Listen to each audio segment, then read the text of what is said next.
Hi everyone, hope you're well. Just thought I'd do a quick update on the RD07 that I got a couple of days ago. A few ups and downs with it. Yeah, didn't realise the fuel tap was on the wrong way. Ended up running out of petrol on the A380.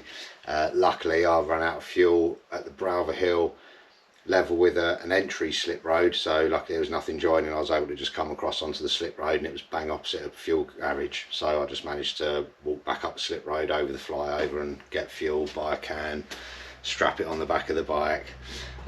So yeah, that was quite interesting. I haven't fallen in love with the XRV the RD07 in the same way I did with the RD03. I'll go into that in a different video. Not saying it's not a good bike, just yeah, a few differences. But yeah, let's get into the bike. So front brakes do not work. Found that out when I went down my incredibly steep driveway and ended up in the middle of the road. I can pull the lever back almost to the grip, and it's like the equivalent of putting your heels down on the ground when you used to ride a BMX as a kid, you know. It does nothing but slow me down. So I have ordered a master cylinder rebuild kit, the caliper rebuild kit, including the pistons and the braided lines for the brakes on the front. Obviously I'll be putting in new fluid. I may replace the discs, I'm not sure. The pads actually look really good. They look, you know, like at least half their life left in them, so I'll see about that. Major calamity. The bike leaked a whole load of oil. Like the belly pan had a big puddle of oil in it. I did notice that the oil filter was a little bit loose, so I've done that up, but the gear shift selector shaft has been bent. I don't know if you'll be able to see, but it's touching up there, and then there's a massive gap on that side, so it's been bent up and back that way. I have put a bar on this and bent it a little bit, but I just need to get a crowbar on here with another bar over this and bend it out. I've ordered the new seals, so I've ordered 3 of those seals, so I've basically got 3 attempts at doing it, because I think the seal will get ruined every time you try and pull it out. I have watched a YouTube video on it. I mean, I have managed to bend it a little bit. I'm tempted to just try a new seal as it is and see if it leaks, but unfortunately I can't test ride the bike at the moment because I have removed the rear wheel, because I'm about to go down to the motorcycle company to see Matt. I'm going to help install the air lines in his new garage, so whilst I'm there I'm going to get him to whip that tyre off and turn it around, because it's been fitted on back to front. Which doesn't help in the wet weather. My chain will arrive tomorrow, so whilst I'm there I might as well cut this chain off and put the new chain on, because it's already got new sprockets on, but the previous owner didn't put the chain on. The rear brake has already got a braided line, so I will probably leave that alone. That works, to be honest, too well in conjunction with that tyre. I cannot even touch the rear brake without that tyre locking up, but it was on back to front, so kind of understandable. I haven't fitted any of my new parts yet, the rectifier, heated grips, nothing, because until I can get this leak sorted out I'm not going to touch this bike.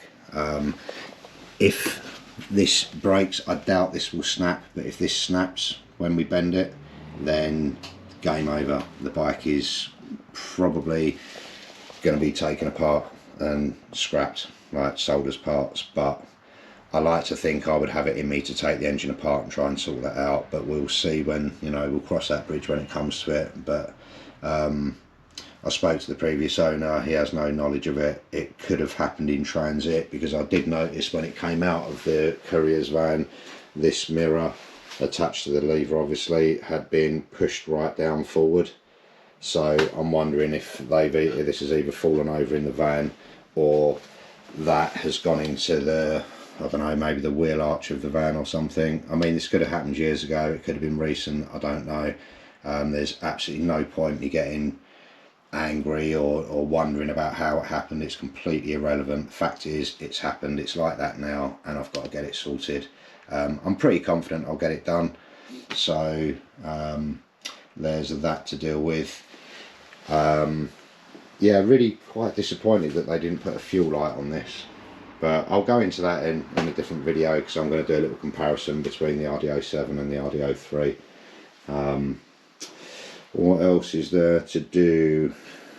Yeah, all this, basically my plan for this bike is, because I bought it mainly as a winter bike because I don't want to ride the RD03, my plan is to just do the basics on this, you know, get it nice and safe and working properly, sort out all the front brakes, put the new chain on, get my heated grips and the new rectifier on, and then all of this, I may just touch this up. I may get a little cheap airbrush off Amazon and just, you know, shield all this off with some plastic and just sort of treat this and just touch it up just so it doesn't get any worse.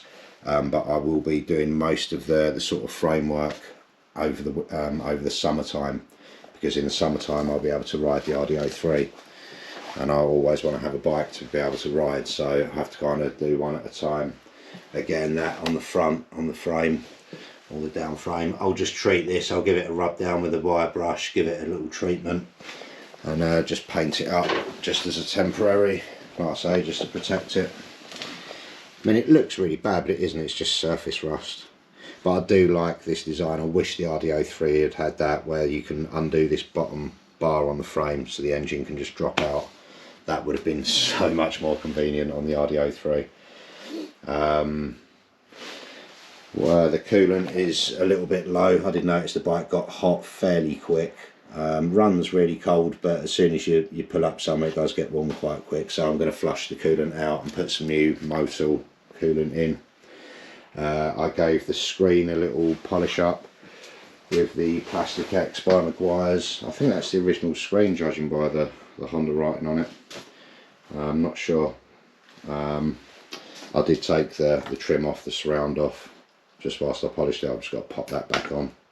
And I did, just for shits and giggles, I decided to give basically the sort of front and this side just a quick clay bar.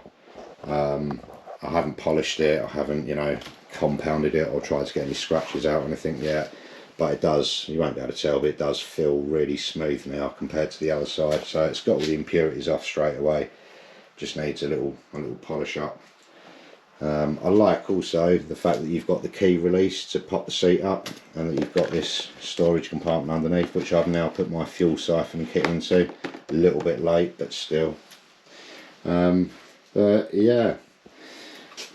Yeah, I'm looking forward to riding her again. I mean, I've only ridden her once, and so I haven't really had a chance to bond with her, and because of the problem with the front brake and like being non-existent, and the fact that every time I touch the rear brake, the rear wheel wanted to lock up, it's kind of hard to enjoy the bike. I also realised that the rear preload had been maxed out as well, so I've just, before I turn the camera on, I've just dropped that down a bit, probably about a third of the way, so that should change things a little bit.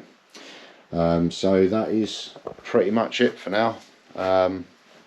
Yeah, I will obviously update on the way and let you know what goes on. I'm not sure whether to film the trying to bend that gear shift shaft back, because I kind of feel like if I film it, it will snap, and then I'm gonna have to put it on YouTube and look a complete tool, which is not much different to now, but you know, I'll see.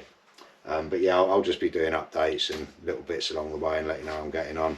And yeah, also before I go, I just want to say thank you so much to everyone who's commented and subscribed lately. I can't believe the video about me selling the CRF, how quickly that sort of went around. I mean, I know it's only like 1,500 views or something, but for little old me, that's that's quite a lot, or at least it is in a week. So yeah, just thank you very much to everyone who's commented and said sort of like welcome to the XRV group or the RD07 group. Yeah, really nice, yeah, and I look forward to chatting to a lot of you a bit more, maybe even meeting up you at some point, some of you, because I do really want to organise either just an Africa Twin meet or an XRV meet. It'll be in Devon in the southwest of the UK. It'll be next year, but I'm going to start looking at campsites and just ask if we can basically hire it or just you guys book. And yeah, it won't be anything big, it's no ABR festival, it will just be a meet up, chew some fat around the campfire, go for a ride, maybe do like a little off-road route if people fancy doing that, and just sort of meet up and celebrate the bike and its existence, really. I did think about keeping it to just an XRV one, but you know, Africa Twin's an Africa Twin. So yeah, if any of you are interested, please let me know in the comments, because obviously I don't want to bother organising it all if no one's going to do it. I'm not expecting anything big, even if it was just like 10-15 people, that'd be great. So yeah, I'll let you know on that, and obviously I'll keep you updated with the bike. So you all take care of yourselves, and I hope to see you soon. Alright, bye bye.